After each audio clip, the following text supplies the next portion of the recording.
பொது இடத்தில் குப்பை கொட்டுபவர்களுக்கு என்ன தண்டனை கொடுக்கலாம் என திருவாரூர் மாவட்டம் நன்னிலம் மக்களிடம் எமது செய்தியாளர் மணிகண்டன் நடத்திய நேர்காணலை தற்போது பார்க்கலாம். பொது இடத்தில் குப்பையில் கொட்டினால் அவருக்கு என்ன தண்டனை வழங்கலாம் என்பதை பற்றி உங்கள் கருத்து சொல்லுங்கள். பொது இடம் என்பது நமது இடம் மாதிரி, அதாவது குப்பைகளை நமது வீட்டில் கொட்டுவோமா, அது எவ்வளோ பெரிய தவறு.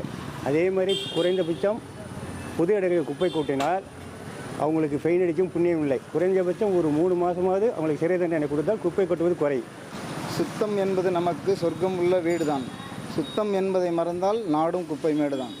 அப்படி இந்த குப்பையை கொட்டுறவங்களுக்கு என்ன தண்டனை கொடுக்கலாம்னா, இப்போ இந்த 10 கடை இருக்குது, இந்த 10 கடையில் உள்ள குப்பையை ஒரு நாள் அவங்க தான் அள்ளணும்.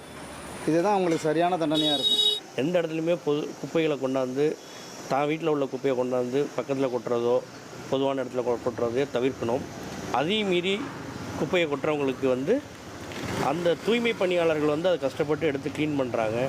அவங்களுக்கு ஒரு வாரத்துக்கு உணவளிக்கணும். இப்போ பொது இடத்துல குப்பை கண்ட இடத்துலாம் கொட்டுறாங்க, அதுக்கு என்ன தண்டனை கொடுக்கலான்னு என்ன பொறுத்தவங்க கேட்டிங்கன்னா, அந்த குப்பை கொட்டுறவங்க அந்த தெருவில் உள்ள குப்பை எல்லாத்தையுமே அவங்க தான் அள்ளுற மாதிரி ஒரு தண்டனை கொடுத்தா அவங்களுக்கு புரியும். பொது இடத்துல குப்பை கொட்டுறவங்கள அவங்களுக்கு தண்டனையாக அவங்களுக்கு ஃபுல்லாக 100-200 மரம் நடலாம். அவங்க சுற்றுச்சூழலை பாதுகாக்கிறதுக்கு. பொது இடத்தில் குப்பை கொட்டுபவர்களுக்கு என்ன தண்டனை கொடுக்கலாம் என நன்னிலம் மக்கள் தெரிவித்த கருத்தை பார்த்தோம்.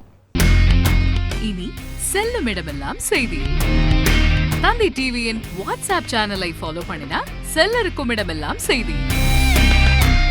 இதோ QR கோட் இப்பவே ஸ்கேன் பண்ணுங்க, ஃபாலோ பண்ணுங்க.